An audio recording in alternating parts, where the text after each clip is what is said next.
Un cours en miracle, donc la suite, leçon 12.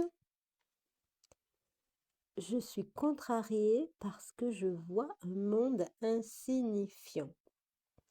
L'importance de cette idée réside dans le fait qu'elle contient la correction d'une distorsion majeure de la perception.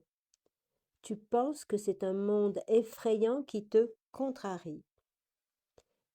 Ou un monde triste, ou un monde violent, ou un monde insane. Mais c'est toi qui lui donnes tous ces attributs. Le monde en soi est insignifiant. Ces exercices se font les yeux ouverts. Regarde autour de toi, cette fois-ci très lentement. Essaie de régler ton regard pour qu'il passe lentement d'une chose à une autre. À l'intervalle assez constant. Ne permets pas que cet intervalle devienne notamment plus long, plus court, mais essaie plutôt de maintenir un rythme égal et régulier d'un bout à l'autre de l'exercice. Ce que tu vois n'a pas d'importance.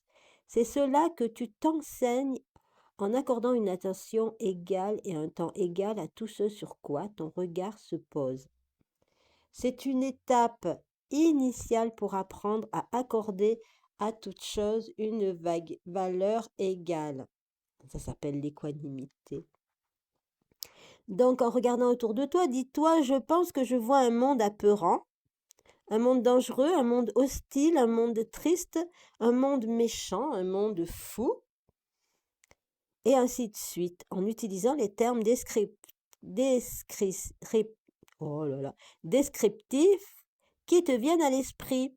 Si les termes qui te viennent semblent positifs plutôt que négatifs, inclus-les. Par exemple, tu pourrais penser à un monde bon ou un monde satisfaisant. Si de tels termes te viennent à l'esprit, utilise-les avec les autres. Tu ne comprends peut-être pas encore pourquoi ces adjectifs positifs ont leur place dans ces exercices, mais souviens-toi qu'un monde bon en suppose un mauvais, un monde satisfaisant en suppose un insatisfaisant, et tous les termes qui te passent par l'esprit sont des sujets convenables pour les exercices d'aujourd'hui. Leur apparente qualité n'a pas d'importance. Assure-toi que les intervalles de temps restent les mêmes et tu appliques l'idée à ce que tu penses agréable ou désagréable. Tu inclus les deux côtés. Au fin de ces exercices, il n'y a pas de différence entre les deux. Mais je suis contrariée parce que je vois un monde insignifiant. Ce qui est insignifiant n'est ni bon, ni mauvais. Pourquoi donc un monde insignifiant devrait-il te contrarier? Si tu pouvais accepter le monde comme insignifiant et laisser la vérité être écrite pour toi, cela te rendrait indescriptiblement heureux. Mais parce qu'il est insignifiant, tu te sens obligé d'y écrire ce que tu voudrais qu'il soit. C'est cela que tu vois en lui. C'est cela qui est insignifiant en vérité. Sous tes mots est écrit la parole de Dieu. La vérité te contrarie maintenant, mais quand tes paroles auront été effacées, tu verras les siennes. Quand tes paroles auront été effacées, tu verras les siennes.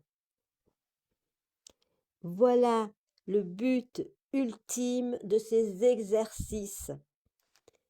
Il suffira d'appliquer l'idée d'aujourd'hui 3 ou 4 fois. Les périodes d'exercice ne devraient pas non plus excéder 1 minute. Il se peut même que tu trouves cela trop long. Arrête les exercices lorsque tu commences à être tendu.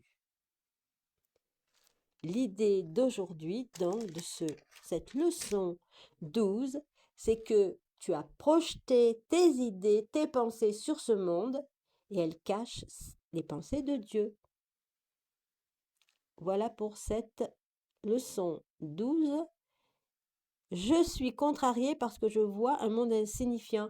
Il faut bien savoir que nous ne sommes pas toujours conscients d'être contrariés. C'est ça le plus difficile à accéder, c'est à la connexion avec nous-mêmes. comment je me ressens en ce moment, comment je suis en ce moment. Est-ce que vraiment, alors ton esprit, ton ego va te faire croire que oh, c'est pas grave, mais c'est la vie. En fait, toutes ces expressions qui font que tu passes sur le déni que tu es contrarié. En fait, euh, la nuit, quand tu vas te coucher et que tout est silencieux, tu vas voir toutes tes contrariétés remonter. Eh bien, prends-en conscience. Voilà pour la leçon 12. Puisse ta perception changer.